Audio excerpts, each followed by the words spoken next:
السلام علیکم ورحمۃ اللہ تعالی وبرکاتہ۔ سامعین کرام، میں حاضر ہوں ایک اور حکایت کے ساتھ۔ حکایت نمبر 5، اس کا عنوان ہے یمن کا بادشاہ۔ کتاب المستدرف اور حجت اللہ علی العالمین اور تاریخ ابن عساکر میں ہے کہ حضور صلی اللہ علیہ وسلم سے 1000 سال پیشتر یمن کا بادشاہ طبع اول حمیری تھا۔ ایک مرتبہ وہ اپنی سلطنت کے دورے کو نکلا۔ 12,000 عالم اور حکیم اور 1,32,000 سوار اور 1,13,000 پیادہ اپنے ہمراہ لیے، اور اس شان سے نکلا کہ جہاں بھی پہنچتا اس کی شان و شوکت شاہی دیکھ کر مخلوق خدا چاروں طرف سے نظارے کو جمع ہو جاتی تھی۔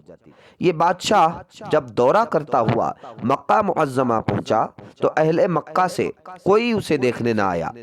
بادشاہ حیران ہوا اور اپنے وزیر اعظم سے اس کی وجہ پوچھی تو اس نے بتایا کہ اس شہر میں ایک گھر ہے جسے بیت اللہ کہتے ہیں، اس کی اور اس کے خادموں کی جو یہاں کے باشندے ہیں تمام لوگ بے حد تعظیم کرتے ہیں، اور جتنا آپ کا لشکر ہے اس سے کہیں زیادہ دور اور نزدیک کے لوگ اس گھر کی زیارت کو آتے ہیں اور یہاں کے باشندوں کی خدمت کر کے چلے جاتے ہیں۔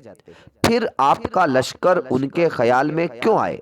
یہ سن کر بادشاہ کو غصہ آیا اور قسم کھا کر کہنے لگا کہ میں اس گھر کو خودوا دوں گا، یعنی مٹا دوں گا، اور یہاں کے باشندوں کو قتل کرواؤں گا۔ یہ کہنا تھا کہ بادشاہ کے ناک، منہ اور آنکھوں سے خون بہنا شروع ہو گیا اور ایسا بدبودار مادہ بہنے لگا کہ اس کے پاس بیٹھنے کی بھی کسی کو طاقت نہ رہی۔ اس مرض کا علاج کیا گیا مگر افاقہ نہ ہوا۔ شام کے وقت بادشاہ کے ہمراہی علماء میں سے ایک عالم ربانی تشریف لائے اور نبض دیکھ کر فرمایا، مرض آسمانی ہے اور علاج زمین کا ہو رہا ہے۔ اے بادشاہ، آپ نے اگر کوئی بری نیت کی ہے تو فوراً اس سے توبہ کیجیے۔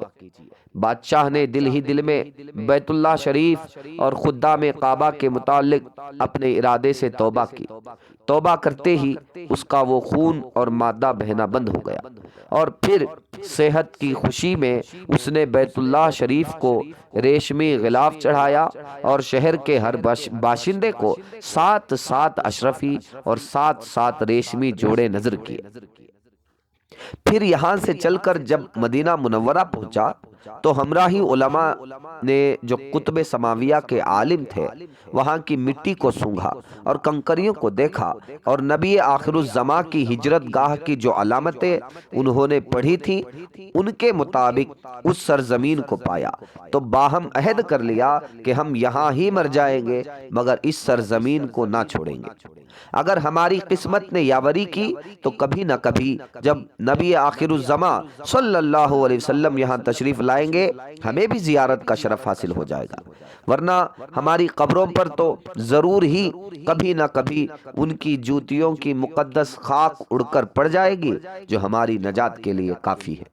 یہ سن کر بادشاہ نے ان عالموں کے واسطے 400 مکان بنوائے اور اس بڑے عالم ربانی کے مکان کے پاس حضور صلی اللہ علیہ وسلم کی خاطر ایک 2 منزلہ عمدہ مکان تیار کرایا اور وصیت کر دی کہ جب آپ تشریف لائیں تو یہ مکان آپ کے آرام گاہ ہوگی، اور ان 400 علماء کی کافی مالی امداد بھی کی اور کہا تم ہمیشہ یہی رہو، اور پھر اس بڑے عالم ربانی کو ایک خط لکھ دیا اور کہا کہ میرا یہ خط اس نبی آخر الزماں صلی اللہ علیہ وآلہ وسلم کی خدمت اقدس میں پیش کر دینا، اور اگر زندگی بھر تمہیں حضور صلی اللہ علیہ وسلم کی زیارت کا موقع نہ ملے تو اپنی اولاد کو وصیت کر دینا کہ نسلاً بعد نسل میرا یہ خط محفوظ رکھے حتیٰ کہ سرکار عبد قرار صلی اللہ علیہ وسلم کی خدمت میں پیش کیا جائے۔ یہ کہہ کر بادشاہ وہاں سے چل دیا۔ وہ خط نبی کریم صلی اللہ علیہ وسلم کی خدمت میں 1000 سال بعد پیش ہوا۔ کیسے ہوا اور خط میں کیا لکھا تھا سنیے اور عظمت مصطفیٰ صلی اللہ علیہ وسلم کا اعتراف فرمائیے۔ خط کا مضمون یہ تھا، اس کا ترجمہ ہے کہ کم ترین مخلوق طب اول حمیری کی طرف سے شفیع المذنبین سید المرسلین محمد الرسول اللہ صلی اللہ علیہ وسلم، اما بعد، اے اللہ کے حبیب، میں آپ پر ایمان لاتا ہوں اور جو کتاب آپ پر نازل ہوگی اس پر بھی ایمان لاتا ہوں، اور میں آپ کے دین پر ہوں۔ بس اگر مجھے آپ کی زیارت کا موقع مل گیا تو بہت اچھا و غنیمت، اور اگر میں آپ کی زیارت نہ کر سکا تو میری شفاعت فرمانا اور قیامت کے روز مجھے فراموش نہ کرنا۔ میں آپ کی پہلی امت میں سے ہوں اور آپ کے ساتھ آپ کی آمد سے پہلے ہی بیعت کرتا ہوں۔ میں گواہی دیتا ہوں کہ اللہ ایک ہے اور آپ اس کے سچے رسول ہیں۔ شاہ یمن کا یہ خط نسلاً بعد نسل ان 400 علماء کے اندر حرز جان کی حیثیت سے محفوظ چلایا، یہاں تک کہ 1000 سال کا عرصہ گزر گیا۔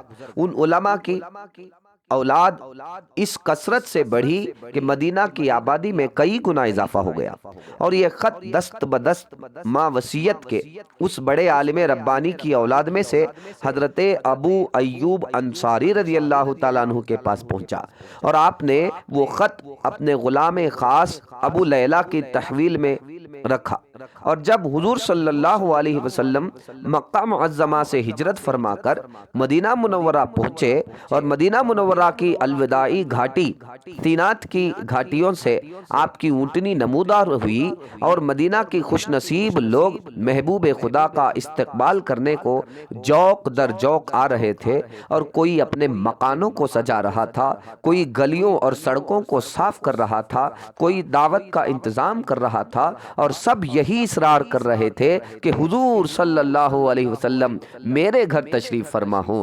حضور صلی اللہ علیہ وسلم نے فرمایا کہ میری اونٹنی کی نکیل چھوڑ دو، جس گھر میں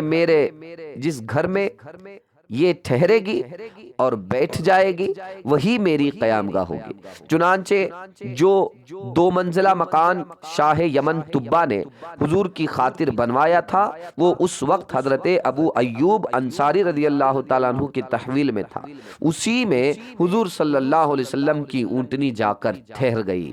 لوگوں نے ابو لیلہ کو بھیجا کہ جاؤ حضور کو شاہ یمن کا یعنی شاہ یمن طبا کا خط دے آؤ۔ جب ابو لیلہ حاضر ہوا تو حضور نے اسے دیکھتے ہی فرمایا تو ابو لیلہ ہے۔ یہ سن کر ابو لیلہ حیران ہو گیا۔ حضور نے پھر فرمایا میں محمد الرسول اللہ ہوں، شاہ یمن کا جو میرا خط تمہارے پاس ہے وہ لاؤ مجھے دو۔ چنانچہ ابو لیلہ نے وہ خط دیا اور حضور نے پڑھ کر فرمایا صالح بھائی طبا کو آفرین و شاباش۔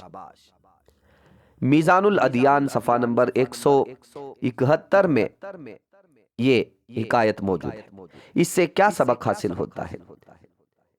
سبق یہ حاصل ہوتا ہے کہ ہمارے حضور صلی اللہ علیہ وسلم کا ہر زمانے میں چرچا رہا، اور خوش قسمت افراد نے ہر دور میں حضور سے فیض پایا، اور محمد صلی اللہ علیہ وسلم اگلی پچھلی تمام باتیں جانتے ہیں، اور یہ بھی معلوم ہوا کہ حضور صلی اللہ علیہ وسلم کی آمد کی خوشی میں مکانات اور بازاروں کی سجانا اور مزین کرنا صحابہ کرام کی سنت ہے۔ پھر آج اگر حضور کی آمد کی خوشی میں بازاروں کو سجایا جائے، گھروں کو مزین کیا جائے اور جلوس نکالا جائے تو اسے بدعت کہنے والا خود کیوں بدعتی نہ ہوگا؟ شرک ٹھہرے جس میں تعظیم حبیب، اس برے مذہب پہ لعنت کیجئے۔ السلام علیکم ورحمۃ اللہ تعالی وبرکاتہ۔